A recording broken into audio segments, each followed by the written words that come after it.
Buenos dias. Good morning, everyone. My name is Josh Alexander, and welcome back to another piece of mediocre content. Today's mediocre content is going to be focusing on a review. This is the Panasonic GX8, and we're going to be doing a review of it 5 years after its initial release in 2015. Okay, the first thing I want to talk about with this camera is I want to talk about the positives of it. And I've kind of amassed a list of all the things that I really enjoy about this camera.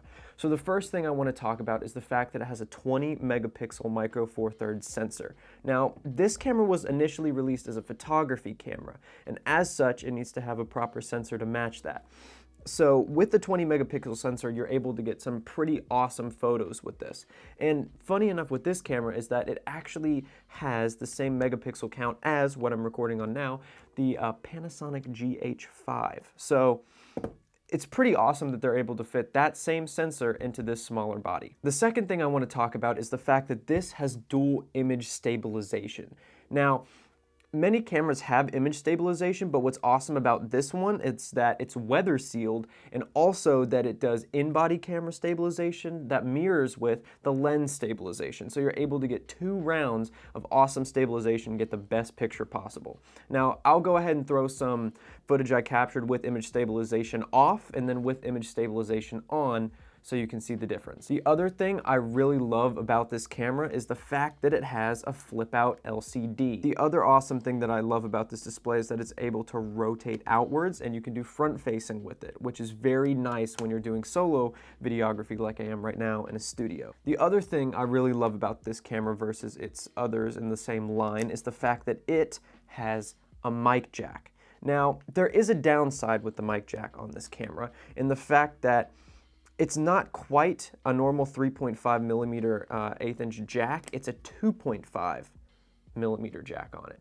So you're gonna have to buy a 2.5 to 3.5 cable, but in the end it's not too difficult to go out and find one. They were like $6 on Amazon, and honestly it works perfectly fine. So that's the only downside with having it, but you get a mic jack on this camera, which is very, very cool. The last thing I really enjoy about this camera is the fact that you can shoot in 4K. Now, I want to go ahead and show off the footage, but I'm not going to be able to do it in this video because I'm shooting slow-mo footage in 1080p, so that's the native resolution. So what I'm going to go ahead and do is I'm going to leave a link in the description to an unlisted video where I have 4 full K. I'm going to leave a link in the description of this video that has full 4K footage. Jesus, say that 10 times really fast. In the description below. So you can go ahead and check out the actual quality of the footage coming directly out of this camera. And I'll go ahead and leave it completely unedited, completely no color correcting, just straight out of camera body so you can see it for yourself. One other additional thing I want to add in that's didn't make it to the list, but I also really love about it is that it's very small. It's roughly around the same size as my iPhone 11 Pro Max to give you a good height and width standard for it. And also the fact that it's weather sealed, so it's water resistant. So you're able to match it with a water resistant lens and you don't really have to worry about getting too much water in the body or on the sensor. The big gripe I have with this camera and my main downside for it is its autofocus. I believe this camera uses the same contrast-based autofocus that most Panasonic cameras use. However, it never received a firmware update to improve it. So the autofocus has a lot of issues tracking the subject and also holding and retaining that focus for long periods of time. What that means is that for a lot of cases, this is going to be an awesome, this is an awesome photography camera.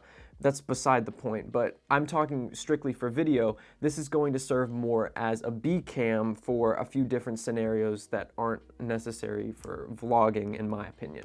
Because this, as a vlogging camera, where I figure it could work if you really wanted it to, it's not going to have the same autofocus that most of the modern mirrorless and DSLRs that people use today truly do. This has been my B cam for the absolute longest time. It's what I use in most of my videos. It's what I use in my podcast. This camera is my B cam, but for me, I mainly shoot in studio format, which means that I usually set manual focus in a studio unless I'm in this case using contrast-based AF on my GH5, but usually in most cases I set manual focus for all of my shots. So I don't really have to worry about the autofocus too much. And this is the same case if you go with interviews or studio sessions, or if you're streaming. This would also be a phenomenal streaming camera because it has HDMI, I think it's micro HDMI out on it. Yeah, it does. For those cases, and even cinematics in some regards, this thing can produce some pretty awesome footage, but those are the primary cases that I would look for this camera in. If you're going strictly for vlogging and you want to try to get something micro four thirds, I'd keep looking at other options, but definitely keep this one in consideration. That's pretty much all I have to say about the camera. If you made it to the end of the video, I hope you came away with something. Again, you don't have to subscribe or like the video. I just want you to learn something from this and maybe look towards making a decision whether or not this is going to be the camera for you. I purchased this one off eBay for like $400 with the body, the charger, and like 3 batteries. And I think I also came with a cage as well for it. That's another thing. You can get a cage for this, which is awesome. Thank you so much again if you made it to the end of this video. Peace. It's like 9 in the morning right now, and usually I do these shoots later in the day, but today I was like, I'm gonna be motivated and go shoot early. I'm never doing this again. Please feel free to leave a comment down in the comment section below, helping me to get better and things I should improve upon, because I am still very new to this, and also leave me any cool ideas that you would like to see in the future. So, thank you so much for watching, everyone. My name's Josh Alexander, and I will see you next time.